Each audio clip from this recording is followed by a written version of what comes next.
नमस्कार, प्रतिध्वनि में आपका स्वागत है। मैं हूं रमन कुमार। आज बात करेंगे भारत के अंतरिक्ष कार्यक्रम इसरो और उसकी उपलब्धियों की। 5, 4, 3, 2, 1, 0 plus 5 seconds. Lift off normal. Here we have a majestic lift-off of LBM-3 M4 rocket carrying India's prestigious Chandrayaan-3 spacecraft. मवेशी घर में प्रयोगशाला, आवासीय परिसर, वर्कशॉप और चर्च मुख्य कार्यालय, रॉकेट ढोने को साइकिल और बैलगाड़ी तथा नारियल के पेड़ लॉन्चिंग पैड, वैज्ञानिकों को नाश्ता खाना के लिए पास के रेलवे स्टेशन के कैंटीन का सहारा और जाने आने को साइकिल की सवारी।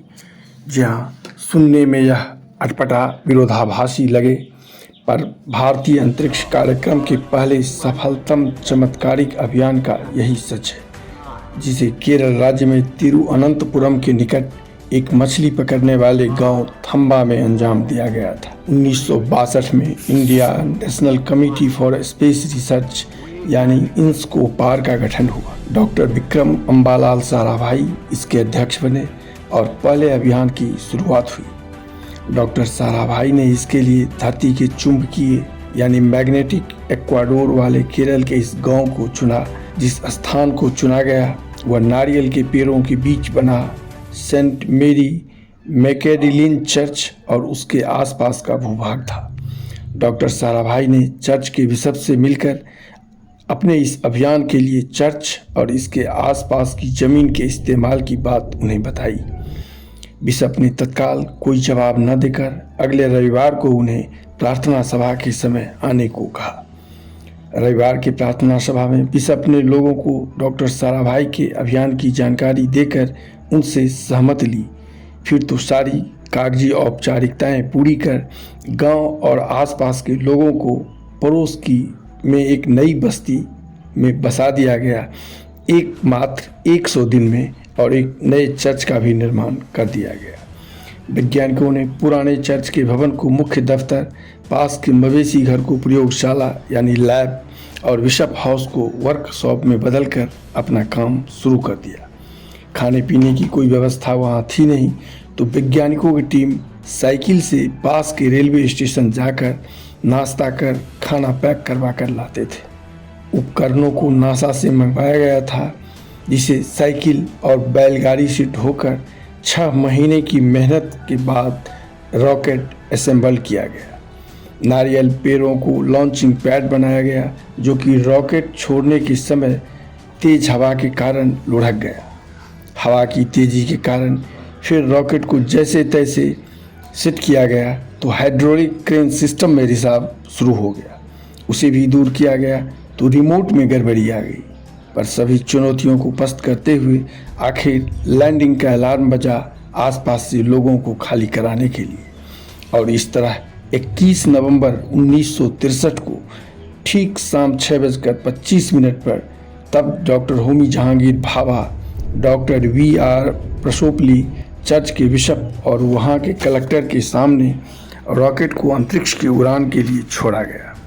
इस तरह भारत का अंतरिक्ष की पहली सफल उड़ान की शुरुआत हुई थी। डॉक्टर साराभाई युवा वैज्ञानिक तब डॉक्टर APJ अब्दुल कलाम के साथ अन्य वैज्ञानिकों के अथक और इस चमत्कारिक परिश्रम से लॉन्च के अगले दिन उन्होंने अपनी टीम के वैज्ञानिकों को बधाई दी और अपने अगले सपने की जानकारी दी, जो था भारत का अपना सैटेलाइट लॉन्च व्हीकल का होना। डॉक्टर साराभाई के इस सपने को 1969 में INSCOPAR के स्थान पर स्थापित इसरो ने पूरा किया।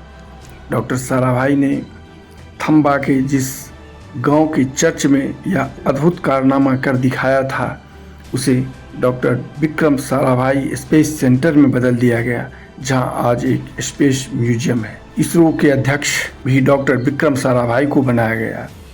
जून 1972 में भारत सरकार ने अंतरिक्ष आयोग का गठन कर अंतरिक्ष विभाग DOS की स्थापना की और सितंबर 1972 को इसरो को अंतरिक्ष विभाग के अंतर्गत कर दिया गया, जिसका मुख्यालय बेंगलुरु में है। तब से इसरो ने अपने इस मिशन पर काम करते हुए सफलता के कई कीर्तिमान स्थापित किए हैं। 19 अप्रैल 1975 को इसने 360 किलो का उपग्रह भारत के महान गणितज्ञ आर्यभट्ट के नाम से रूस की सहायता से अंतरिक्ष में प्रक्षेपित किया, जिसे संसाधन और बुनियादी सुविधाओं के अभाव के बावजूद तत्कालीन अध्यक्ष प्रोफेसर सतीश धवन के मार्गदर्शन में उस युवा वैज्ञानिकों की टीम ने कर दिखाया था, जिसके पास पूर्व में स्पेस हार्डवेयर बनाने का कोई अनुभव नहीं था। मात्र 3 करोड़ की लागत और 3 साल की अवधि में इसका निर्माण कर यह भारत विश्व का 11वां देश बना।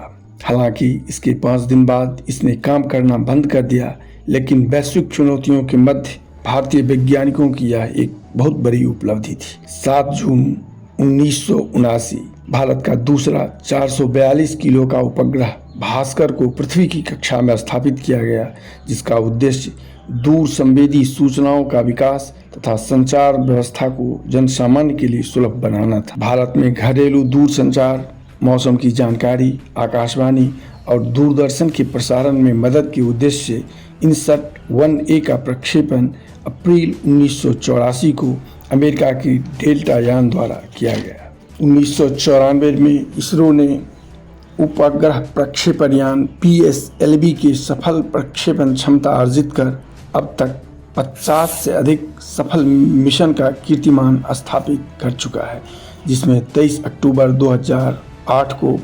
1380 किलोग्राम का चंद्रयान 1, 2014 में मात्र 450 करोड़ की लागत से मंगलयान 1 का पहली ही बार में सफल मिशन, 16 फरवरी 2017 को PSLV C-37 द्वारा 104 उपग्रहों को अंतरिक्ष की कक्षा में स्थापित करने का कीर्तिमान, 5 जून 2017 को 3136 किलोग्राम का उपग्रह GSAT-19 को GSLV M3 से लॉन्च किया गया। इससे पूर्व 2300 किलोग्राम के भारी उपग्रह के प्रक्षेपण के लिए विदेशों पर निर्भर रहना पड़ता था। फिर 2018 में स्वदेशी निर्मित तकनीक से निर्मित नेविगेशन उपग्रह IRISS का लॉन्च सहित 27 मार्च 2019 को NT सैटेलाइट A-SAT से एक लाइव भारतीय उपग्रह को नष्ट कर यह क्षमता हासिल करने वाला भारत विश्व का 4था देश बना। तो 13 अप्रैल 2019 को इसने इलेक्ट्रिक इंटेलिजेंस उपग्रह समेत 29 उपग्रहों को एक साथ प्रक्षेपित किया, जिनमें से 28 विदेशी थे। हालांकि 22 जुलाई 2019 को भारत ने दूसरे चंद्र मिशन चंद्रयान 2 को रवाना किया, जो असफल साबित हुआ, मगर सीमित संसाधन, वैश्विक चुनौतियों के बीच इसके खाते में सफलताओं का कीर्तिमान ही अधिक है, जो दुनिया में सबसे कम बजट पर किया जाता है, जिसमें 1999 से अब तक लगभग 34 देशों के 350 विदेशी उपग्रहों का सफल प्रक्षेपण भी शामिल है। नवीनतम अभियान में इसरो ने 14 जुलाई 2023 को दोपहर 2:35 पर चंद्रयान 3 लॉन्च किया है, जिसके 23 अगस्त तक चंद्रमा की सतह पर लैंड करने की संभावना है। इस मिशन में एक स्वदेशी प्रपल्शन मॉड्यूल, लैंडर मॉड्यूल और एक रोवर शामिल है। अगर दक्षिणी ध्रुव पर लैंडर की सॉफ्ट लैंडिंग होती है तो भारत चंद्रमा के दक्षिणी ध्रुव पर पहुंचने वाला विश्व का पहला देश बन जाएगा, जो अब तक इंसान की नज़रों से छिपा रहा है। तो आज के अंक में बस इतना ही। चैनल अच्छा लगे तो इसे सब्सक्राइब, लाइक और अपनी प्रतिक्रिया देकर प्रोत्साहित करेंगे। धन्यवाद, नमस्कार। मिलते हैं फिर अगले अंक में।